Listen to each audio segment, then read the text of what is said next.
Okay, we want to welcome everybody in social media right now. और इस समय हम सभी का सोशल मीडिया के द्वारा जितने लोग हमारे साथ जुड़े हैं उनका हम स्वागत करते हैं इस समय। We want to ask that you continue following us and you share and make comments. और हम आप सभी से चाहते हैं कि आप लगातार हमारे साथ जुड़े रहिए और लिंक भेजते रहिए और कमेंट करते रहिए। And let's go into today's topic. और आइए अभी हम लोग आज के विषय की ओर मुड़ेंगे। We thank the Lord.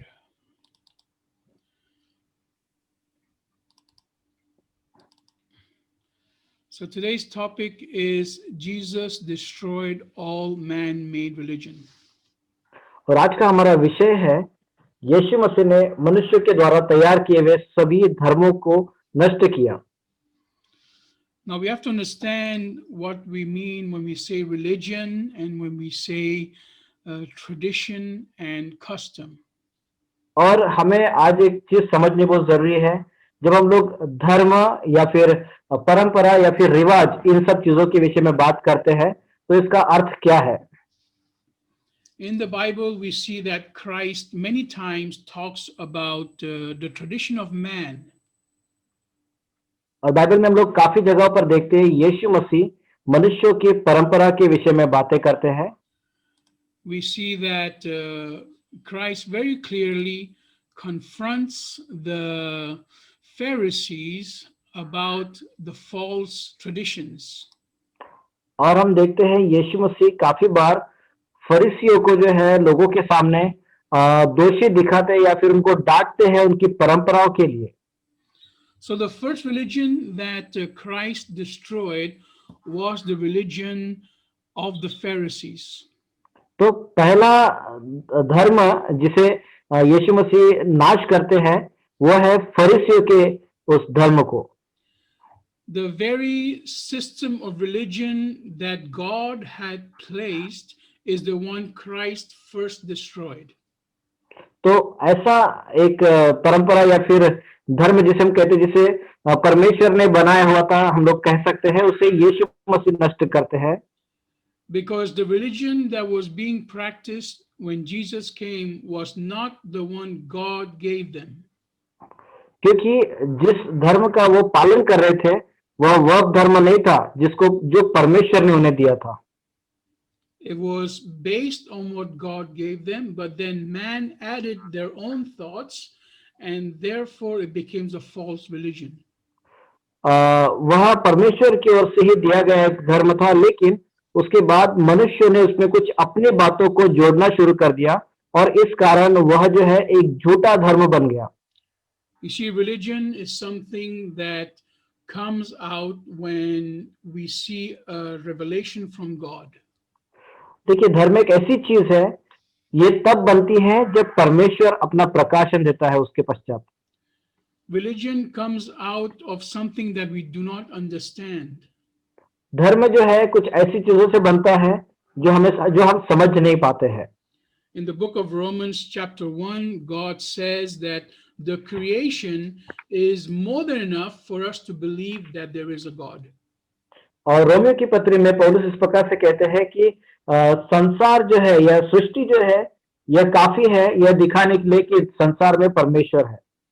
So there is no excuse not to believe in a supernatural power. और यहाँ पर कोई ऐसी शैली नहीं है जिसके द्वारा हम अलौकिक सामर्थ पर विश्वास कर सके। A supernatural power that has control over the whole world. और ये जो अलौकिक सामर्थ है इसका नियंत्रण संपूर्ण संसार पर है। And when we don't understand this supernatural power, we make a religion out of it. और जब हम उस अलौकिक सामर्थ को समझ नहीं पाते हैं तो इसके द्वारा हम एक नया धर्म तैयार कर लेते हैं। And this religion is a system of worship of that supernatural power. और यह जो धर्म है वह उस आराधना का एक तरीका है जिसे हम अलौकिक सामर्थ कहते हैं। And so, for example, if you look at the sun and you don't understand what the sun is, you will start to worship the sun. और उदाहरण के लिए मैं आपको बताऊंगा कि आप कोई सूरज की ओर देखते हैं और आप समझ नहीं पाते कि वह चीज क्या है, तो आप उसकी आराधना करना शुरू कर देते हैं। If you look at a tree and you do not understand how the tree functions, you will make the tree a god. आप किसी पेड़ की ओर देखते हैं और आप समझ नहीं पाते कि वो किस प्रकार से कार्य करता है, इसलिए आप उस पेड़ को भगवान बना लेते हैं और उसकी आराधना करना शुरू कर देते हैं। In the same way, you look at a stone and the stone is beautiful and you don't know how it was formed, you start to worship the stone. और इसी प्रकार से आप किसी पत्थर की ओर देख लेते हैं और आपको समझ में नहीं आता है कि वो पत्थर इतना सुंदर कैसे है या फिर किस प्रकार से उसकी रचना हुई है, इसलिए आप उसकी आराधना करना शुरू कर देते हो। So man actually starts to worship the things that he does not understand. तो इसका अर्थ यही है कि मनुष्य ने चीजों की आराधना करना इसलिए शुरू किया क्योंकि उसने उनको समझा नहीं। In the same chapter of Romans, chapter 1, it talks about how man, instead of worshiping the creator, started worshiping the created things. तो हम लोग इसी अध्याय में देखते हैं, रोमियो के पहले अध्याय में, कि किस प्रकार से मनुष्य ने परमेश्वर जो सृष्टि करता है उसकी आराधना करने के बजाय उन्होंने सृष्टि की जो परमेश्वर ने बनाई हुई चीजें हैं उनकी आराधना करना शुरू की थी। So here we have a basic understanding of how religion starts. तो यहाँ पर हमारे पास एक मूलभूत जो कुछ समझ की बातें हैं कि किस प्रकार से धर्म की स्थापना हुई या शुरुआत हुई। Now, those things in nature that we do understand, we call that science. और कुछ ऐसी चीजें हैं जो नैसर्गिक रूप में दिखाई पड़ती है जिसे हम समझ भी सकते हैं, उसे हम विज्ञान कहते हैं। So today I want to talk about how Jesus showed us the difference between what is from God and what is not from God. तो आज जो है मैं ऐसी चीजों को बताना चाहता हूँ कि जो चीजें हमको दिखती है उसका तरीका, उसकी भिन्नता जो परमेश्वर ने सिखाई है कि कौन सी परमेश्वर की ओर से है और क्या परमेश्वर की ओर से नहीं है। So we have religion, we have traditions, and we have customs. तो हमारे पास धर्म है, हमारे पास परंपराएं हैं, हमारे पास रिवाज है। Now customs change with time. और ये जो रीति रिवाज है वो जो है बदलती रहती है। It is normally to make something in the culture more easy. और यह जो है साधारणता से देखते हैं कि संस्कृतियों में या संस्कृतियों को और आसान करने के लिए इस्तेमाल किया जाता है। These customs are not as important because they do not put us in a religious way of doing things. और यह जो रीति रिवाज है वो बहुत ज्यादा महत्वपूर्ण नहीं रहते क्योंकि इसके द्वारा जो है धर्म में जो धार्मिक बातों में जो है बहुत ज्यादा रिवाज को नहीं लाते हैं। For example, on which days do you have church? उदाहरण के लिए मैं बताऊंगा कि कौन से दिन आप कलीसिया होती है या कलीसिया में जाते हैं। Most people have church on Sundays. और ज्यादातर लोगों को की जो कलीसिया है वो इतवार को होती है, मतलब रविवार को होती है। But many people have their church meeting on a Saturday or a Wednesday. और लेकिन कुछ लोगों की जो आराधना है वो शनिवार को या फिर बुधवार को होती है। Now some people have church every single day. और कुछ लोगों की जो आराधना या कलीसिया है वह हर दिन होती है। So the church days and the church timings is not religion, it is something that is a custom. तो कलीसिया का दिन या फिर कलीसिया के जो समय है ये कोई धार्मिक बात या धर्म से जुड़ी हुई बात नहीं है, लेकिन यह एक रिवाज है या फिर यह एक प्रकार की संस्कृति है। For example, in many of the Arab countries, they have church on Fridays. जैसे उदाहरण के लिए मैं बताऊंगा, बहुत से जो अरब कंट्रीज है, अरब जो देश है, उनकी कलीसिया शुक्रवार को होती है। Because their holiday is on Fridays, because the Muslim countries have their Muslim worship on Fridays. क्योंकि उनकी जो छुट्टी का दिन है वो Friday, right first, the holidays are on Friday, क्योंकि उनकी छुट्टी का दिन शुक्रवार होता है और बहुत सारे जो उनके धार्मिक काम है वो शुक्रवार के दिन ही करते हैं, इसलिए उनकी आराधना भी शुक्रवार के दिन होती है। So there are many customs that man makes in order to make life easier. तो यहाँ पर बहुत सारे इस प्रकार के रीति रिवाज है जो मनुष्य बनाता है ताकि उनकी जीवन शैली जो है और भी ज्यादा आसान हो जाए।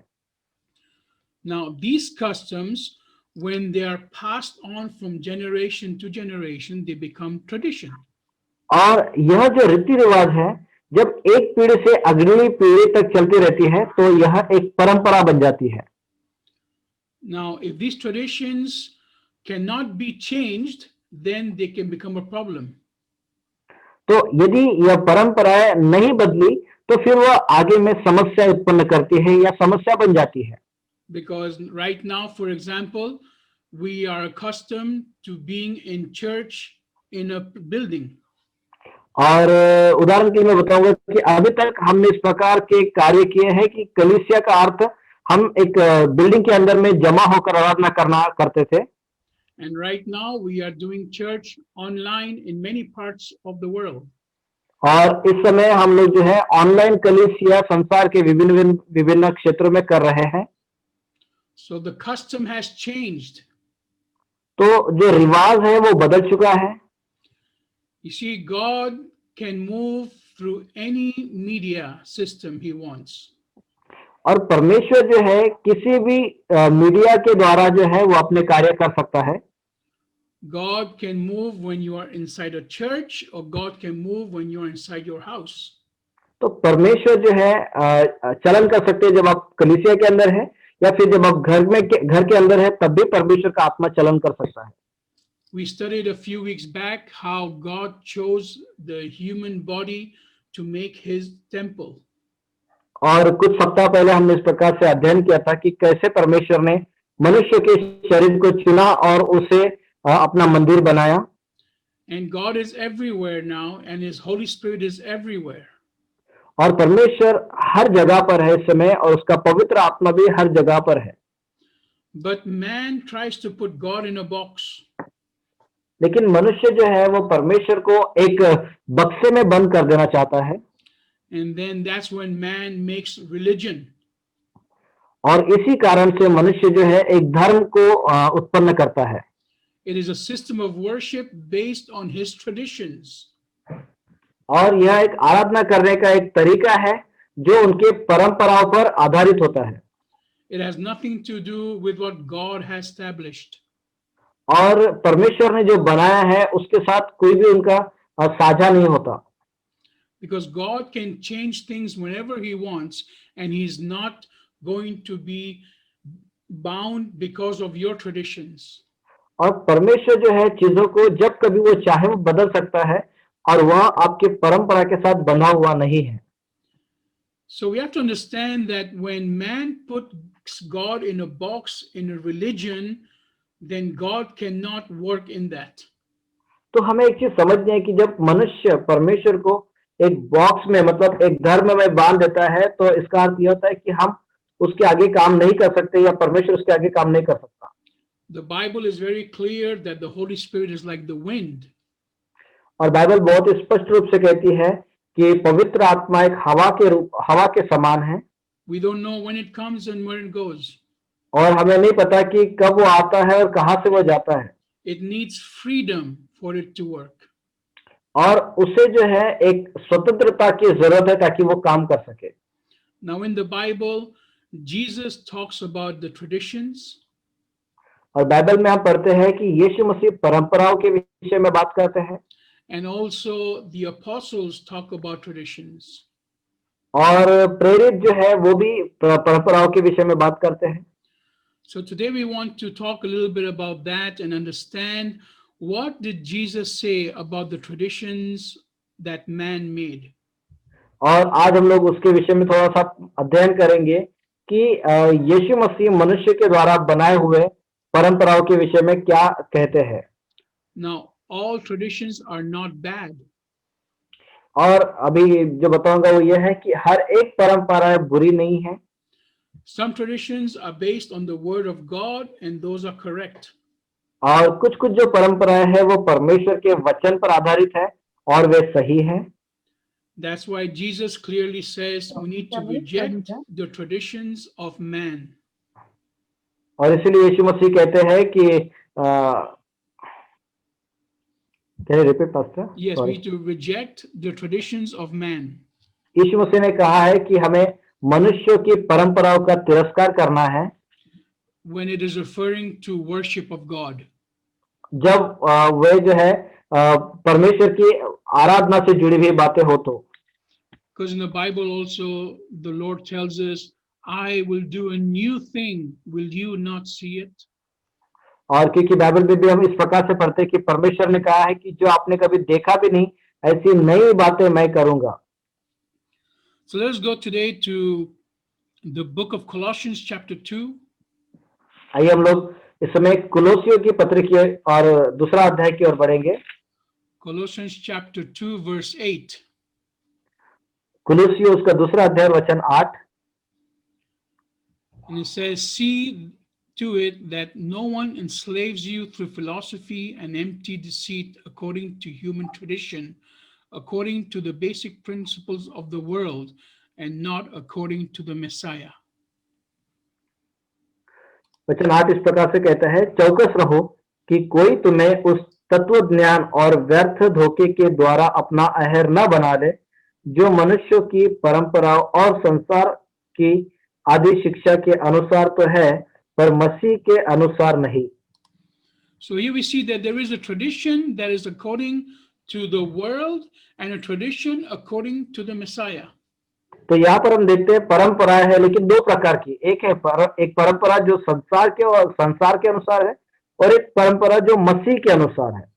So here very clearly we get a warning that we should not become slaves to the thoughts and traditions of man. और इसीलिए हम लोग यहाँ पर एक चेतावनी को पाते हैं कि हम मनुष्यों के धोखे में या उनके आहिर ना बने. Sometimes tradition can become our identity.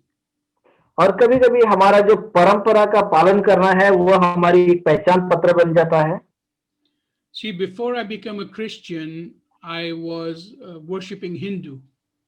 और इससे पहले कि मैं मसीह बनूं, मैं एक हिंदू एक आराधक था.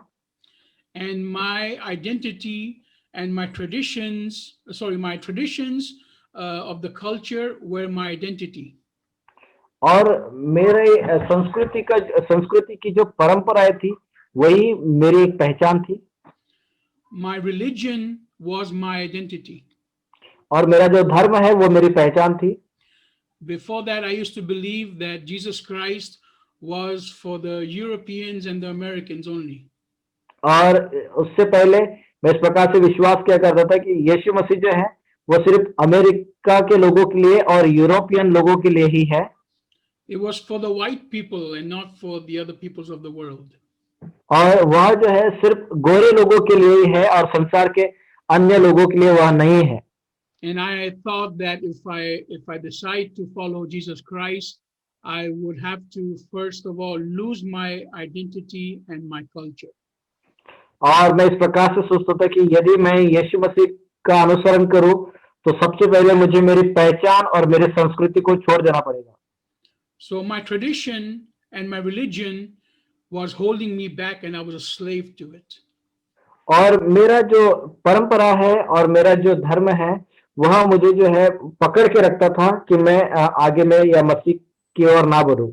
But when I understood that Jesus Christ was for the whole world and that has nothing to do with the culture and tradition, then I was set free to follow him. लेकिन जब मैं समझ पाया कि यीशु मसीह यह संपूर्ण संसार के लिए है और वह परंपराओं और रिवाजों को देखकर ही नहीं चलता, तब मैं समझ पाया और परमेश्वर को यीशु मसीह को अपना उद्धारकर्ता ग्रहण कर पाया. Because like we just read in this verse, I was a slave to the thoughts of man and traditions of man. क्योंकि जिस प्रकार से हमने इस वचन में पढ़ा है कि मैं मनुष्यों की बातों का जो है एक गुलाम था और संसार की जो परंपरा है उसका भी मैं गुलाम था. Let's go to Jeremiah chapter 10 verse 1 to verse 5. और इसीलिए यिर्मयाह उसका 10वां अध्याय वचन 1 से 5 तक कहता है. It says, hear the message that the Lord has spoken to you, house of Israel. This is what the Lord says. Don't learn the way of the nations and don't be terrified by signs in the heavens, though the nations are terrified of them. For the practices of the people are worthless. Indeed, a tree is cut down from the forest. It's the work of the hands of a craftsman with an axe. They decorate it with silver and gold. They secure it with nails and hammers so it won't totter. Their idols are like scarecrows in a cucumber field. They can't speak. They must always be carried because they can't walk.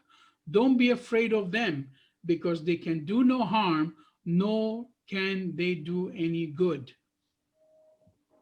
यहोवा यो कहता है, हे इस्राएल के घराने, जो वचन यहोवा तुमसे कहता है उसे सुनो। अन्य जातियों की चाल मत सीखो, न उनके समान आकाश के चिन्हों से विस्मित हो, इसलिए कि अन्य जातीय लोग उनसे विस्मित होते हैं, क्योंकि देशों के लोगों की रीतियां तो निकम्मी हैं। मूर्त तो वन में से किसी का काटा हुआ काठ है, जिसे कारीगर ने वसूली से बनाया है। लोग उसको सोने चांदी से सजाते और हथौड़े से कील ठोक ठोक कर दृढ़ करते हैं कि वह हिल डुल न सके। वे ककड़ी के खेत में खड़े पुतले के समान हैं, पर वे बोल नहीं सकती। उन्हें उठाए फिरना पड़ता है, क्योंकि वे चल नहीं सकती।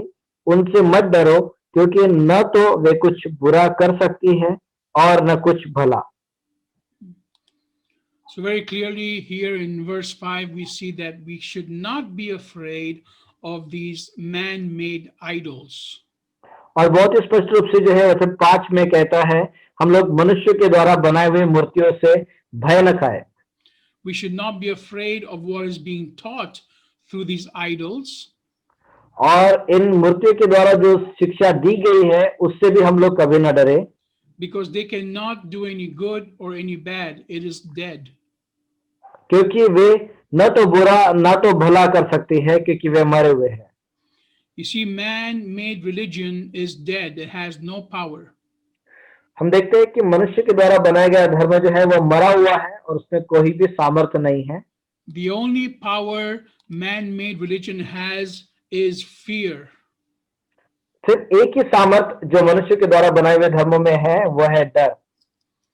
Fear of losing your tradition and your identity. अपनी परंपरा और अपनी पहचान को खो देने का डर वहां पर होता है। Now the same mindset was happening in the times of Jesus. और यही इसी प्रकार की मनसा जो है यीशु मसीह के समय में भी वहां पर दिखाई दे रही थी। You see, God had already made a system of worship. हम देखते हैं कि परमेश्वर ने पहले ही आराधना का जो है एक सिस्टम को बना कर दिया था। There was a time to bring sacrifices of animals to the temple. और मंदिर में भेड़ बकरियों का अर्पण लाना या बलिदान लाना वहां पर एक सिस्टम था। This was the way God would take away the sins of everyone, was through the sacrifice of animals. और वह एक तरीका था जिसके द्वारा परमेश्वर मनुष्य के पापों को निकाल लेते थे। And only the priests that had priestly blood could perform these sacrifices. और सिर्फ याजक ही है जो उस लहू के द्वारा जो है वो इस प्रकार के बलिदानों को चढ़ाया करते थे। And there was a place of worship which was the temple. और वहां पर एक आराधना का स्थान था और वही मंदिर है। And the main temple in Jerusalem is where God's presence was. और जो मुख्य यरूशलेम का जो मंदिर था वह वही था जहां पर परमेश्वर की उपस्थिति थी। And only the high priest could enter that place. और सिर्फ वहां पर एक महायाजक ही प्रवेश कर सकते थे। So God already had a system of religion in place to do things correctly. तो हम देखते हैं कि परमेश्वर के पास पहले से एक ऐसा सिस्टम था आराधना का जिसके द्वारा हम लोग परमेश्वर की आराधना कर पाते थे। But then man started to add more things to it. लेकिन उसके बाद हम देखते हैं कि मनुष्य ने उसमें बहुत सी चीजें जोड़नी शुरू कर दी। They started adding things that were not from God, and they were made out of tradition. और उन्होंने जो है कुछ ऐसी चीजों को भी जोड़ना शुरू कर दिया था जो परमेश्वर की ओर से नहीं थी, लेकिन वे बाद में परंपराएं बन गई। We see that also nowadays in many religions. और ऐसी बातों को हम लोग इन दिनों में बहुत से गांव में भी देखते हैं, Where if you are someone of a religious society, then you cannot touch someone who is not. और अगर आप किसी एक धर्म के लोग हैं और आप देखते हैं कि आपके बीच में कोई दूसरा धर्म का व्यक्ति आया है जिसे आप छू नहीं सकते हो, तो वहां पर आप उन्हें छूते नहीं हैं। In Matthew chapter 23, Jesus talks about this. और मत्ती उसका Matthew chapter 23, मत्ती उसका 23वें अध्याय में verse 1 to verse 4. वचन 1 से 4 तक हम पढ़ते हैं। Says, then Jesus told the crowds and to his disciples, the scribes and the Pharisees administer the authority of Moses. So do whatever they tell you and follow it, but stop doing what they do because they don't do what they say. They tie up burdens that are heavy and unbearable and lay them on people's shoulders, but they refuse to lift a finger to remove them. तब यीशु ने भीड़ से और अपने चेलों से कहा, शास्त्री और फरीसी मूसा की गद्दी पर बैठे हैं, इसलिए वे तुमसे कुछ कहे वह करना और मानना, परंतु उनके से काम मत करना, क्योंकि वे कहते तो है पर करते नहीं। वे एक ऐसे भारी बोझ को जिनको उठाना कठिन है बांधकर उन्हें मनुष्यों के कंधों पर रखते हैं, परंतु स्वयं उसे अपनी उंगली के सिरे से भी सरकना नहीं चाहते। You see, religious leaders are here to help you with your problems. और हम देखते हैं धार्मिक अगुवे जो है वो इसलिए होते हैं ताकि वे आपको आपकी समस्याओं में मदद करें। And they help you by bringing you closer to God. और वे इसलिए मदद करते हैं ताकि आपको वे परमेश्वर के निकट ला सके। Not by giving you more rules. लेकिन वे इसलिए नहीं है ताकि वे आपको बहुत ज्यादा नियम देते रहे। Not by giving you religion to follow in order to be close to God. और उनका काम यह नहीं है कि वो आपको एक दूसरा धर्म दे ताकि आप और परमेश्वर के नजदीक हो जाओ। Man's religion, man's false religion will make it difficult for you to be with God. और मनुष्य का जो झूठा धर्म है वो आपके लिए बहुत ही कठिनाई उत्पन्न करेगा कि आप परमेश्वर के साथ साथ चल पाओ। But a religion from God will make it easy for you to be with God. और वे परमेश्वर इंतजार करते हैं कि आप जो है अपने चाल चलन को परमेश्वर के साथ आसान बना ले। See, that's why Jesus came to break the religion that man had made, saying it was from God.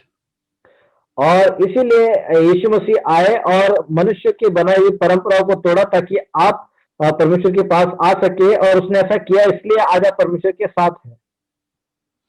See, in verse 4 it says, they tie up burdens that are heavy and unbearable and lay them on people's shoulders. और वचन 4 में हम पढ़ते हैं कि वे एक ऐसे भारी बोझ को जिनको उठाना कठिन है बांधकर उन्हें मनुष्यों के कंधों पर रखते हैं। And then in verse 13 it says, how terrible it will be for you, scribes and Pharisees, you hypocrites! You shut the door to the kingdom from heaven in people's faces. You don't go in yourselves, and you don't allow those who are trying to enter to go in. इसीलिए फिर वचन 13 में यीशु मसीह इस प्रकार से कहते हैं कि हे कपटी शास्त्रियों और फरीसियों, तुम पर हाय, तुम मनुष्यों के लिए स्वर्ग के राज्य का द्वार बंद करते हो, न तो स्वयं ही उसमें प्रवेश करते हो और न उसमें प्रवेश करने वालों को प्रवेश करने देते हो। So we see here that Christ is very direct to the Pharisees and calls them hypocrites. तो यहाँ पर हम देखते हैं कि यीशु मसीह जो है बहुत ही स्पष्ट है और स्पष्ट रूप से जो है फरीसी से कहता है कि आप जो है पाखंडी लोग हैं। Because they put burden on people that they themselves cannot carry. क्योंकि वे लोगों पर ऐसा बोझ डालते हैं जो उसे वे खुद भी लेकर नहीं चल सकते। They shut the door of heaven instead of opening it up the way God intended from the beginning. और वे जो है मनुष्य के लिए जो परमेश्वर का स्वर्ग का रास्ता है उसको बंद करते हैं और वे खुद भी प्रवेश नहीं करते और दूसरों को भी अनंत जीवन में प्रवेश करने से रोकते हैं। That is why their traditions become religion, which becomes false religion. और इसी कारण उनकी जो परंपरा है वे धर्म बन गए हैं और वे भी झूठे धर्म बन चुके हैं। For example, let's go to Luke chapter 6. और उदाहरण के लिए मैं आपको कहूंगा कि आप आइए हम लोग लूका उसके 6वें अध्याय की ओर देखेंगे।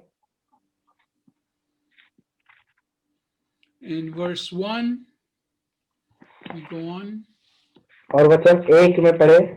We say, one time Jesus was walking through some grain fields on a Sabbath. His disciples were picking the heads of grain, rubbing them in their hands and eating them. Some of the Pharisees asked, why are you doing what is not lawful on Sabbath days? Jesus answered them, haven't you read what David did when he and his companions became hungry? How was it that he went into the house of God, took the bread of the presence and ate it, which was not lawful for anyone but the priests to eat, and then gave some of it to his companions. Then he told them, the Son of Man is the Lord of the Sabbath. फिर सब्त के दिन वह खेतों में से होकर जा रहा था और उसके चेले बाले तोड़ तोड़ कर और हाथों से मल मल कर खाते जा रहे थे। तब फरीसियों में से कुछ कहने लगे, तुम वह काम क्यों करते हो जो सब्त के दिन करना उचित नहीं? यीशु ने उनको उत्तर दिया, क्या तुमने यह नहीं पढ़ा कि दाऊद ने जब वह और उनके साथी भूखे थे तो क्या किया? वह कैसे परमेश्वर के घर में गया और भेंट की रोटियां लेकर खाई, जिन्हें खाना याजकों को छोड़ और किसी को उचित नहीं, और अपने साथियों को भी दी। और उसने उनसे कहा, मनुष्य का पुत्र सब्त के दिन का भी प्रभु है। Amen. So we see here that there was a tradition of the Sabbath day, which is a day of rest. और यहाँ पर हम देखते हैं कि एक शब्द का भी परंपरा है जिसे हम लोग प्रभु का भी दिन कहते थे। And this is an important thing that God teaches us. It is one of the commandments. और यह बहुत ही महत्वपूर्ण दिन था जिसे परमेश्वर के वचन के अनुसार देखा जाए तो यह एक महत्वपूर्ण 10 आज्ञाओं में से एक है। The fourth commandment says, thou shalt keep the Sabbath, and it's the day of rest. और जैसे चौथी आज्ञा कहती है कि तुम सब्त के दिन को विश्राम दिन कहकर मानना। You will not work that day to make money. और आप उस दिन पैसा कमाने के लिए काम मत करना। But the people made it into a religion where you cannot do any kind of work. लेकिन लोगों ने इसको एक धर्म बना दिया और कहा था कि इस दिन में आप कोई भी काम नहीं कर सकते। Because they don't even cook food on that day. क्योंकि उस दिन वे भोजन भी नहीं बनाते थे। They don't even turn on the lights on that day. उस दिन जो है वे लाइट भी नहीं जलाते थे। And they think that by doing these religious things, God is pleased with them. और वे सोचते थे कि इस प्रकार के धार्मिक काम करने के द्वारा परमेश्वर उनसे प्रसन्न होता है। So this becomes man-made religion. This is one of the examples. तो यह जो है मनुष्य के द्वारा बनाया गया एक धर्म है और उसका उदाहरण है। And here we see that the Christ shows them very clearly that he is the Lord of the Sabbath. और यहाँ पर हम देखते हैं मसीह बहुत स्पष्ट रूप से बताता है कि वही शब्द के दिन का भी प्रभु है। He is the Lord of the religion God has made. और यह वह प्रभु है उन सब चीजों, उन सब धर्मों का जिसका परमेश्वर ने उसको प्रभु बनाया है। Jesus Christ is the Lord of the commandments. यीशु मसीह आज्ञा का भी परमेश्वर, 10 आज्ञा का भी परमेश्वर है। And so the way he answers here is he tells them that if they are hungry, and they can take something from the field to eat while they're walking by, it is okay. और यहाँ पर यह कहकर वो एक इस बात को अनुमति देता है कि यदि कोई व्यक्ति भूखा है अपने मार्ग में तो वह ऐसी चीजों को खाकर भी आगे बढ़ सकता है। Now, later on in the same chapter, we see that Jesus on the Sabbath again, he heals a man with a crippled hand. और उसी अध्याय में हम आगे देखते हैं कि वहां पर सबके दिन में एक ऐसा व्यक्ति है जो सूखे हाथ वाला है और उस व्यक्ति को यीशु मसीह आगे बढ़कर छूता है और आगे बढ़ के निकल जाता है। So, and the Pharisees get angry because he has done a miracle on the Sabbath. और यहाँ पर हम देखते हैं कि फरीसी जो है वो बहुत ही क्रोधित हो जाते हैं क्योंकि यीशु ने सब्त के दिन में वहां पर एक चमत्कार किया था। We see how here religion is completely false because their tradition is more important than the healing of someone's hand. और यहाँ पर हम देखते हैं कि फरीसियों को यीशु मसीह डांटते इसलिए क्योंकि उनके लिए चमत्कार से बढ़कर जो है एक उनकी बनाई हुई परंपरा यहाँ पर दिखाई देती थी। The work of man becomes more important than the work of God. और मनुष्य का जो काम है यहाँ पर हम देखते हैं परमेश्वर के कार्यों से ज्यादा महत्वपूर्ण दिखाई दे रहा है। So Jesus Christ had to come and destroy the religion man had made. इसीलिए यीशु मसीह को आना पड़ा और आकर के मनुष्य के द्वारा बनाए हुए संपूर्ण परंपराओं को नष्ट करना पड़ा। He took us back to the worship of God the way God planned it from the very beginning. और उन्होंने उन लोगों को जो है वापस उन जगह पर लेकर गया जहां पर परमेश्वर ने मनुष्य को करने के लिए जो आराधना दी थी वो आराधना करने की ओर लेकर गया। The Bible says that we raise our hands and we pray to him, but it is all lies.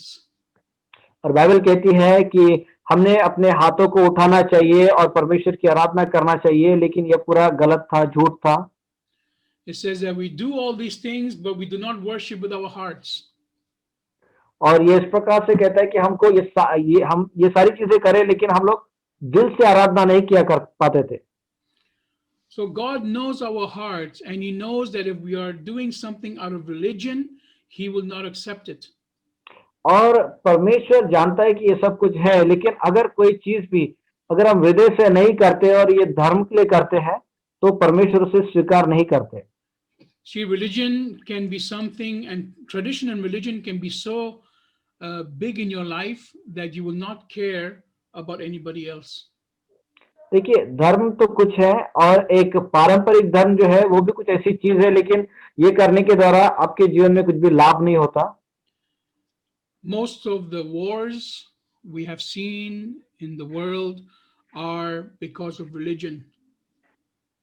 और संसार में जो है बहुत सारी बातें हैं होते हुए हमने देखी है सिर्फ धर्मों की वजह से। You will even kill someone if he comes against your traditions. और यह भी देखा है कि अगर कोई परंपराओं के विरोध में आता है तो उनको मारा भी गया है। Because your tradition becomes your identity. क्योंकि आपकी जो परंपरा है वही आपकी पहचान बन चुकी है। Your religion becomes your identity. क्योंकि आपका जो धर्म है वो आपका पहचान बन जाता है। Christ came to set you free from that. और मसीह यीशु आए हैं ताकि आपको उससे आजाद करे। He has come to set us free from all the lies of religion. और वे आए हैं आपके पास ताकि आपको धर्म के हर झूठ से आजाद कर दे। There was a man named Saul in the New Testament, which later became Paul. और नए नियम में एक ऐसा व्यक्ति है जिसका नाम शाऊल है और जो उसके बाद पौलुस बना। He was someone that had so much faith in his tradition as a Jewish priest. और उसका जो है बहुत ज्यादा विश्वास था उनकी परंपराओं पर, जैसे यहूदी लोग भी विश्वास रखते हैं। And when Jesus and the people that followed Jesus came to destroy his traditions, और जब यीशु मसीह के चेले इन सब परंपराओं के विरोध में आया ताकि उनका नाश कर दे, तो he had the fire inside to go and kill all the Christians he could. उसके अंदर में एक आग जली कि वो उठे और हर एक मसीह व्यक्ति को नष्ट कर दे। We read this in Galatians chapter 1, और इस बात को हम पढ़ते हैं गलातियों की पत्री उसका पहला अध्याय में verse 13 and verse 14. वचन 13 और 14 में। This is Paul himself talking to the Galatians. और यह जो वचन है संपूर्ण गलातियों के लोगों के साथ बात करते हैं। Says, Paulus, you have heard about my earlier life in Judaism, how I kept violently persecuting God's church and was trying to destroy it. I advanced in Judaism beyond many of my contemporaries because I was far more zealous for the traditions of my ancestors. यहूदी मत में जो पहले मेरा चाल चलन था उसके विषय में तुम सुन चुके हो कि मैं परमेश्वर की कलीसिया को बहुत ही सताता और नष्ट करता था। अपने बहुत से जाति वालों से जो मेरी अवस्था के थे यहूदी मत में अधिक बढ़ता जाता था और अपने बाप दादों की परंपराओं के लिए बहुत ही उत्साही था। So we see that he was zealous for the traditions of the ancestors. तो यहाँ पर हम देखते हैं कि वह अपने बाप दादों की परंपराओं के लिए बहुत ही उत्साही था। And he was more serious about Judaism than any of his contemporaries or the ones that were next to him. और उसके इर्द गिर्द रहने वाली हर एक चीजों से बढ़कर वो यहूदी समुदाय के लिए बहुत ही ज्यादा उत्साही व्यक्ति था। And because of that, he was able to go and persecute the church of God, to destroy it. और इसी कारण हम देखते हैं कि वह आगे बढ़कर मसीह की कलीसियाओं को, परमेश्वर की कलीसियाओं को मारकर उन्हें नाश भी कर पाया। So you have to be open to what God wants to do in your life this morning. तो आज की सुबह में आपको जो है आशा रखनी है उन बातों पर जो परमेश्वर आपके जीवन में करना चाहते हैं। Times are changing very fast. और समय जो है वो बहुत ही गति से बदल रहा है। Your traditions and your religion, God can change it anytime. और आपका जो धर्म है और आपकी जो परंपरा है उसे परमेश्वर कभी भी बदल सकते हैं। Because Jesus Christ wants to be with you through your faith, not your religion. क्योंकि यीशु मसीह आपके साथ आपके विश्वास के द्वारा बने रहना चाहते हैं, ना कि आपके धर्म के द्वारा। Tradition is that you have a choir singing songs instead of having a video. और परंपरा जो इस प्रकार से कहती है कि आप वीडियो रखने के बदले एक क्वायर रखकर गाना गाना चाहिए या गीत गाना चाहिए। Tradition says that you have to have someone lay hands on you to receive the baptism of the Holy Spirit. और परंपरा इस प्रकार से कहती है कि आपने पवित्र आत्मा का बपतिस्मा प्राप्त करने के लिए आपके ऊपर किसी का हाथ आना चाहिए। Tradition says someone has to pray for you and lay hands on you, and only then can you do ministry work. और परंपरा इस प्रकार से कहती है कि किसी ने आकर आपके ऊपर में हाथ रख के प्रार्थना करनी चाहिए, तभी आप जाकर सेवकाई कर पाएंगे। Now, God does have a system and he has order. और अभी अगर सुने तो परमेश्वर का भी एक सिस्टम है और एक क्रम है कार्य करने का। There are many times in the Bible God says don't do this without first praying about it and considering what you are doing. और काफी बार हम पढ़ते हैं बाइबल में परमेश्वर कहते हैं कि कुछ कुछ चीजों को जो है आप बिना परमेश्वर से प्रार्थना किए और बातचीत किए आप ना करो और आगे ना बढ़ो। Inside the system of the church, God has a level of authority with different people. और कलीसियाओं में, कलीसिया के अधिकार के अंदर में परमेश्वर ने विभिन्न अलग अलग स्तर पर कुछ लोगों को रख के रखा है। So all this is there. For example, the Bible says don't give authority to new believers. और ये सारी चीजें हैं जिस पर उदाहरण के लिए मैं बताऊंगा कि बाइबल कहती है नए विश्वासियों को किसी प्रकार का अधिकार ना दे। Don't make them leaders over other believers. और उन्हें जो है दूसरे विश्वासियों पर अगुवे ना बनाए। because they still have to grow, they still have to learn. And by being in the church and under leadership, you learn. और उन्हें जो है अभी भी बढ़ना है, बहुत सी चीजें सीखना है अगुओं के अधीन रहकर। But if anything or anyone stops you from growing in the knowledge of Jesus Christ, then that is religion. लेकिन कोई ऐसी चीज या कोई ऐसा व्यक्ति जो आपको मसीह में बढ़ने से रोकता है तो वह एक धर्म है। Anyone that does not allow you to connect with the Holy Spirit one-on-one is not from God. तो हर एक ऐसा व्यक्ति जो आपको पवित्र आत्मा के साथ एक होने से रोकता है तो वह व्यक्ति परमेश्वर की ओर से नहीं है। You have to understand that Jesus Christ came to earth to break all this religion. आपको समझना चाहिए कि यीशु मसीह संसार में इसलिए आए ताकि वे धर्म को नष्ट करे। And he went to the cross so that you could have direct access to God one-on-one. और वे क्रूस पर गए ताकि आप जो है परमेश्वर के साथ एक सीधा सीधा संबंध रखें। And like I said, the first religion he came to destroy was the religion that God gave, which man had messed up. और जैसे मैंने शुरुआत में कहा था कि यीशु मसीह सबसे पहले इसलिए आए उस धर्म को नष्ट करने के लिए जिसे परमेश्वर ने दिया था, लेकिन मनुष्य ने अपनी चीजों को जोड़कर वहां पर उसको खराब कर दिया था। So Jesus Christ came to bring us back to God in a simple way, the way God wanted it from the beginning. तो यीशु मसीह इस संसार में इसलिए आए ताकि वो हमें परमेश्वर की ओर फिर से एक बार लेकर जाए, उस आराधना की ओर भी जो परमेश्वर ने शुरुआत से नियुक्त करके रखा था।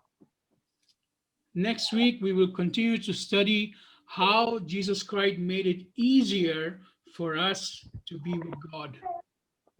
और अगले सप्ताह हम लोग जो है इसी भाग में बने रहेंगे और पढ़ेंगे कि कैसे हम How we can get closer to God easily. कैसे हम लोग यीशु मसीह के और निकट जा सकते हैं।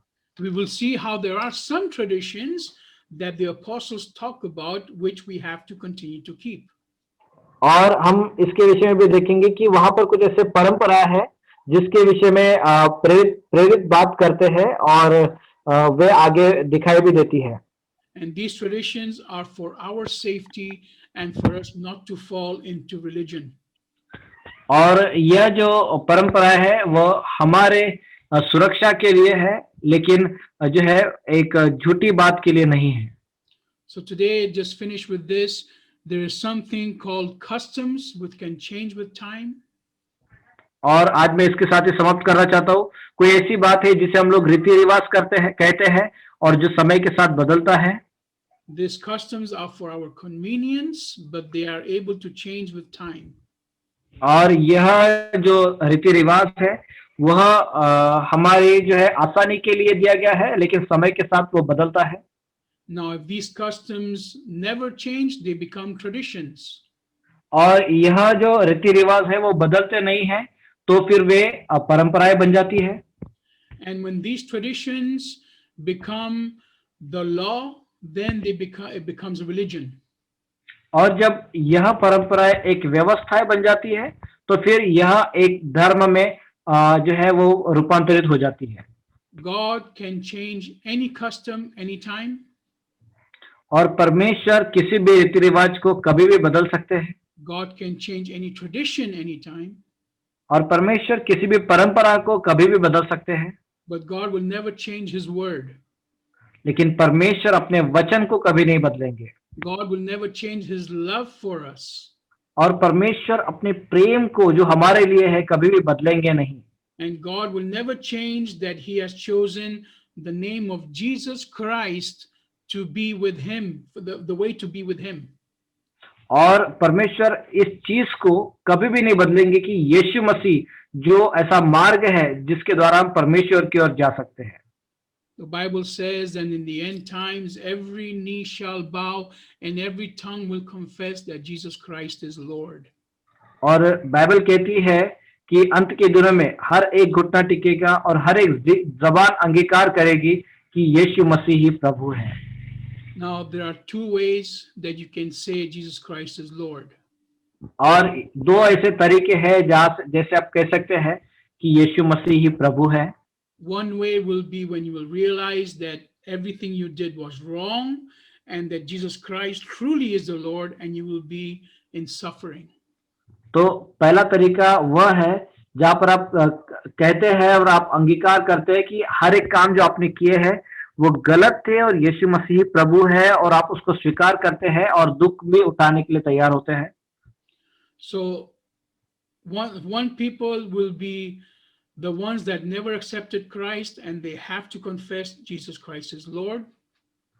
एक लोग ऐसे जिन्होंने कभी भी तैयार नहीं थे कि यीशु को वो स्वीकार करे, लेकिन वे फिर बाद में अंगीकार करते हैं कि यीशु मसीह ही प्रभु है उनका।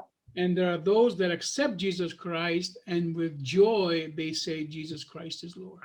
और कुछ ऐसे भी लोग हैं जो यीशु मसीह को स्वीकार करते हैं और बड़े आनंद के साथ उसे ग्रहण करके कहते हैं कि वो हमारा प्रभु है। So the Bible promises that you will confess that Jesus Christ is Lord. और बाइबल इस प्रकार से प्रतिज्ञा देती है कि आप अंगीकार करेंगे कि यीशु मसीह ही प्रभु है। Now you can either be the one that has to say it out of suffering because you are facing hell, or you can be the one that says it with joy because you have been saved.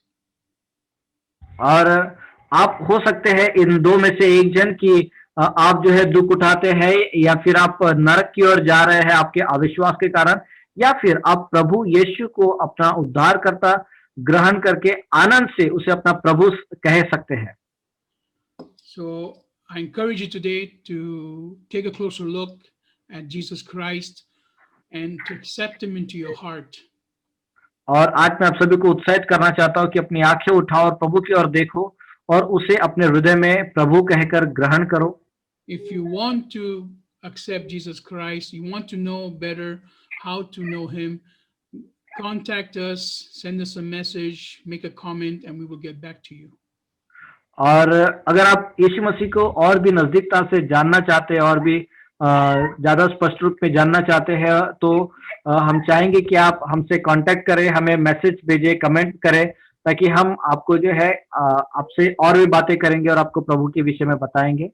Next week we'll continue to study how Jesus broke religion and how traditions, some of them are good for us to follow. और अगले सप्ताह हम लोग बातचीत करेंगे इस विषय पर कि कैसे यीशु मसीह ने परंपराओं को तोड़ा और धर्मों को, और कौन सी चीजें हमारे लिए अच्छी है, इसके विषय में हम लोग अगले सप्ताह बात करेंगे। God bless you.